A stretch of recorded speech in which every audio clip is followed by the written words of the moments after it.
మీకు ఇది తెలుసా? చైనా ఇన్‌స్టాగ్రామ్‌ని, యూట్యూబ్‌ని, వాట్సాప్‌ని ఈ 3 యాప్స్‌ని బ్యాన్ చేసింది. కానీ ఎందుకు? నేను చెప్తా వినండి. దానికి ముందు ఒక లైక్ ఏసుకోండి. కేవలం వీటినే కాదు, ఫేస్‌బుక్, ట్విట్టర్ అదే ఎక్స్, ఆఖరికి వికీపీడియా ఇంకా చాలా యాప్స్‌ని బ్యాన్ చేసిండ్రు. అయితే చైనా గవర్నమెంట్ గ్రేట్ ఫైర్‌వాల్ అని పిలువబడే దాన్ని యూజ్ చేసి ఇంటర్నెట్ మొత్తం కంట్రోల్ చేస్తారన్నట్టు. ఈ గ్రేట్ ఫైర్‌వాల్ ఏం చేస్తదంటే ఫారెన్ వెబ్సైట్స్‌ని కానీ, మన యాప్స్‌ని కానీ అక్కడ వారి ఫోన్లో రాకుండా బ్లాక్ చేస్తుంది అన్నట్టు. మరి ఇలా ఇన్స్టాగ్రామ్, యూట్యూబ్, గూగుల్ ఇవేం లేకపోతే వాళ్ళ ఫోన్లో వాళ్ళు అసలు ఏం యూజ్ చేస్తారు అనే డౌట్ మీకు రావచ్చు. అయితే చైనా వాళ్ళు ఈ యాప్స్కి ఆల్టర్నేట్గా వాళ్ళ ఓన్ వర్షన్ని వాళ్ళు ఆల్రెడీ క్రియేట్ చేసుకున్నారు అన్నట్టు. ఇప్పుడు ఆ యాప్స్ ఏంటో చెప్తా చూడండి.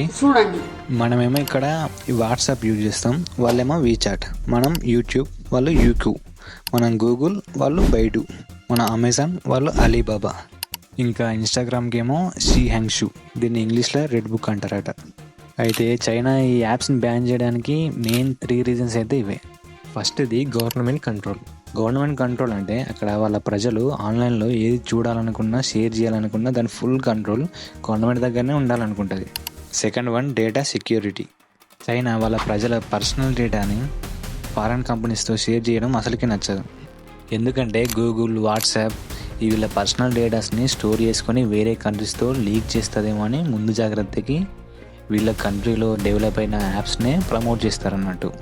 థర్డ్ వన్ ఏంటిదంటే సెన్సార్షిప్.